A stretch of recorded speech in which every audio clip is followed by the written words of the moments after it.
ایک خاتون حضور کی خدمت میں حاضر ہوئی اور عرض کی یا رسول اللہ صلی اللہ علیہ وسلم مجھ سے بدکاری سرزد ہو گئی ہے اور میرے پیٹ میں بچہ ہے اور میں چاہتی ہوں کہ آخرت کی سزا کی بجائے دنیا کے اوپر اس کی سزا مجھے دے دی جائے تاکہ میں پاک ہو جاؤں اور صاف ہو جاؤں، کیونکہ آخرت کی سزائیں بہت سخت ہیں۔ اللہ کے محبوب علیہ السلام نے جبریل امین سے ایک دن پوچھا تھا مجھے جہنم کے عذابوں کا ذکر سناؤ، تو عرض کی یا رسول اللہ صلی اللہ علیہ وسلم ہلکا ترین عذاب یہ ہے کہ جہنمی کے پاؤں میں آگ کے جوتے رکھے جائیں گے، باقی اس کے پورے بدن پہ آگ نہیں ہوگی، صرف آگ کے جوتے اس کو پہنائے جائیں گے،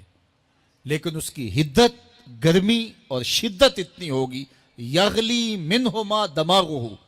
اس کی شدت سے اس کا دماغ پگھل کر ناک اور کانوں کے ذریعے سے باہر آنا شروع ہو جائے گا۔ یہ سب سے ہلکے عذاب کی کیفیت ہے، اور جو عذاب سخت ہیں الیاذ باللہ، اللہ تعالیٰ قرآن مجید میں فرماتا ہے ثم لا يموت فیہا ولا یحیا، اس بڑے عذاب کا ذکر کیا جو جہنمیوں کو دیا جائے گا، فرمایا اس عذاب کی کیفیت یہ ہوگی بندہ نہ جیے گا نہ مرے گا۔ جیے گا اس لیے نہیں کہ آگے اور پیچھے دائیں اور بائیں آگ ہی آگ ہوگی، تو اس آگ میں جینا کو جینا تو نہیں ہوگا، اور مرے گا اس لیے نہیں کہ موت کو موت آ چکی ہوگی۔ تو وہ کتنا سخت عذاب ہوگا الیاذ باللہ کہ ہلکے ترین عذاب کی کیفیت یہ ہے کہ پاؤں میں آگ کا جوتا اور دماغ پگھل کے ناک اور کانوں کے راستے سے باہر آ جائے۔ تو اس نے عرض کی یا رسول اللہ صلی اللہ علیہ وسلم میرے اوپر حد جاری کر دیجئے، اور اس نے کہا کہ میرے پیٹ میں جو ہے وہ بچہ ہے۔ اللہ کے محبوب علیہ السلام نے فرمایا جاؤ جب بچہ پیدا ہو تو پھر آنا۔ وہ چلی گئی، تو جب بچہ پیدا ہوا تو گود میں اٹھائے پھر حضور کی خدمت میں حاضر ہوئی اور عرض کی یا رسول اللہ یہ ہے بچہ جو میں نے گناہ کیا تھا، بدکاری کی تھی، آج یہ اس کی نشانی ہے۔ تو اللہ کے محبوب علیہ السلام نے فرمایا کہ اسے لے جاؤ اور اسے دودھ پلاؤ، اور جب یہ کچھ کھانے پینے لگ جائے گا تو پھر آنا۔ کچھ دنوں کے بعد وہ دوبارہ حاضر ہوئی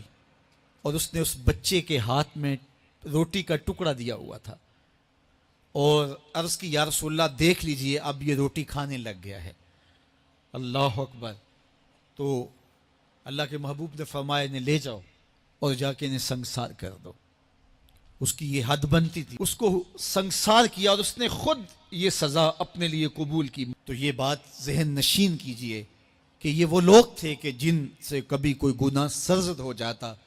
تو وہ جلد توبہ کرتے، اور اس کی بڑی سے بڑی حد اور سزا بھی ہوتی تو وہ بھی کاٹنے کے لیے تیار ہو جاتے۔ میں اور آپ دیکھیں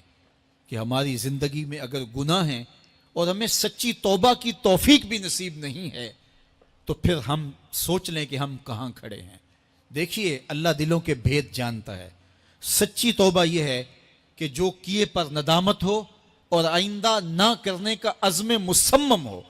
پکا ارادہ ہو کہ یہ گناہ زندگی میں دوبارہ نہیں کروں گا۔ الگ بات ہے کہ پھر دوبارہ اس سے سرزد ہو جائے، لیکن جب وہ توبہ کر رہا ہو تو اس وقت اس کا پختہ عزم ہو اور اس کے دل کے کسی گوشے میں نہ ہو کہ چلو میں توبہ کر لیتا ہوں اور پھر ہو گیا تو پھر کر لوں گا۔ پکا عزم ہو کہ دوبارہ یہ گناہ نہیں کروں گا۔ اور اگر زبان سے توبہ توبہ کر رہا ہو اور دل میں ہو کہ ٹھیک ہے یہ تو صبح بھی مجھ سے عمل بد سرزد ہونا ہے، تو اللہ تعالیٰ سے یہ مذاق کرنے والی بات ہے، اور اللہ تعالیٰ سے جو مذاق کرتا ہے وہ کہاں کھڑا ہے وہ خود سوچ لے۔ وہ کیا کسی نے کہا تھا کہ توبہ کی پھر توبہ کر کے توڑ دی، میری اس توبہ پہ توبہ توبہ توبہ کر اٹھی۔ تو ایسی توبہ نہیں ہے کہ جو رسماً کسی مجلس میں چلے گئے، کسی اجتماع میں چلے گئے تو سب لوگوں نے توبہ توبہ کی تو وہ بھی توبہ توبہ کرتا رہا، لیکن اس کا عزم مصمم پختہ ارادہ نہیں تھا گناہوں کو چھوڑنے کا، تو یہ توبہ نہیں، یہ مذاق ہے۔ اس لیے اللہ کے حضور سچی توبہ یہ ہے کہ ما قبل کے گناہوں سے ندامت پیدا ہو جائے اور سچے دل سے ارادہ کیا جائے، پختہ عزم کیا جائے کہ دوبارہ میں یہ گناہ نہیں کروں گا۔